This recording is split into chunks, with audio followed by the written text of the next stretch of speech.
গরম পড়ছে, এত গরমে মানে বেহাল অবস্থা। তো রাতে তরকারিটা ফ্রিজে রাখি নাই, আধা করে তরকারি নষ্ট হইলো। মিষ্টি কুমড়া মাছ দিয়ে রাঁধছিলাম। তো যাই হোক, সকাল সকাল ঘুম থেকে উঠে আদা চা বানিয়ে নিলাম, কারণ গলা ভেঙে গেছে গরমে। আমার বড় ছেলেরও আমারও ঠান্ডা লাগছে, ছোটোটারও। এখন আমরা রং চা খাবো আদা বেশি করে মশলা দিয়ে। আসসালামু আলাইকুম। যে যেখান থেকে ভিডিওটা দেখছেন সবাইকে অসংখ্য ধন্যবাদ। আর ভিডিওটা অবশ্যই স্কিপ না করে দেখতে থাকবেন। এই তো সকাল সকাল লাল আটা রুটি বানিয়ে নিলাম, আর এখন রুটি সেঁকতেছি। রুটি বক্সের মধ্যে আমি রুটি বানিয়ে রেখে দিয়েছিলাম, এখন এটার থেকেই রুটি সেঁকে দিব, তাহলে কাজটা অনেকটা আগে যায়। আর বাবুদের জন্য ডিম নিয়ে আসছি, আজকে রুটি দিয়ে ডিম দিব, কারণ আমার শরীরটা একেবারেই ভালো না। ঈদের থেকে এই পর্যন্ত কাজ করতে করতে একদম আমি ক্লান্ত হয়ে গেছি। আর কি বলবো, মানে একা হাতে এত কাজ, আমার হেল্পিং হ্যান্ডও নাই। তারপর দেখা যায় একা একা এতগুলো 3 বেলার রান্না বাড়া, মানে সেই আজকে মাইডার হাজব্যান্ড অফিসে গেছে, এছাড়া অনেক দিন সে ছুটি কাটাইলো, বাসায়ই ছিল, আমরা কোথাও যাই নাই। সন্ধ্যার পর জাস্ট একটু বের হতাম, আর ও বাসায়ই ছিলাম আমরা। শুধু ঈদের দিন বিকেলবেলা শাশুড়ি মায়ের কাছে গিয়েছিলাম। তো যাই হোক, এখন রুটিগুলি সেকে বড় বাচ্চাকে দিব নাস্তা, আর এদিকে চাও বানাই নিলাম। কারণ মেয়েদের যতই শরীর খারাপ থাকুক, যত কিছুই হোক, কাজ কিন্তু বন্ধ নাই, কাজ কিন্তু আমাদের করতেই হয়, এটাই বাস্তবতা। কিন্তু অনেকে কাজ না করে এড়িয়ে যেতে পারে।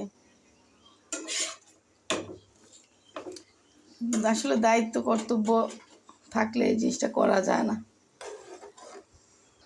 ছোট ছেলে এখনো ঘুমাচ্ছে, এত হটপটে রেখে দেবো রুটি সেকে, কারণ বারবার রুটি সেকতে আসতে আমার ভালো লাগে না।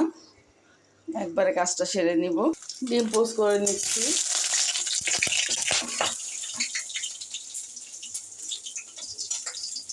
ডিমের ভিডিও দিলে নাকি ভাইরাল, কই ভাইরাল তো আর হয় না। কত ভিডিওই তো দিলাম, এ পর্যন্ত একটা ভিডিও ভাইরাল হলো না, এটাই তো মনে একটা কষ্ট।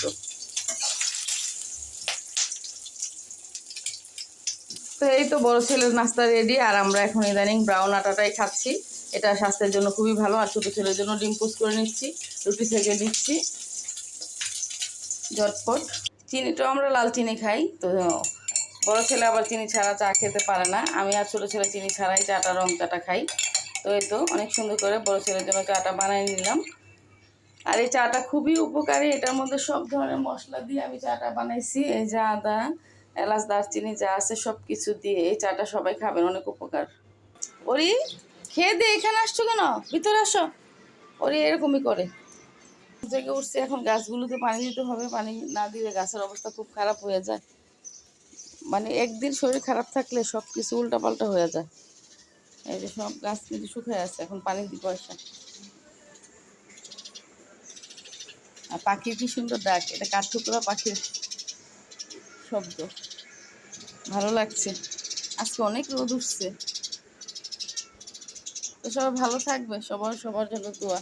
আমি গাছগুলোতে পানি দিব এখন। আল্লাহ হাফেজ, আসসালামু আলাইকুম।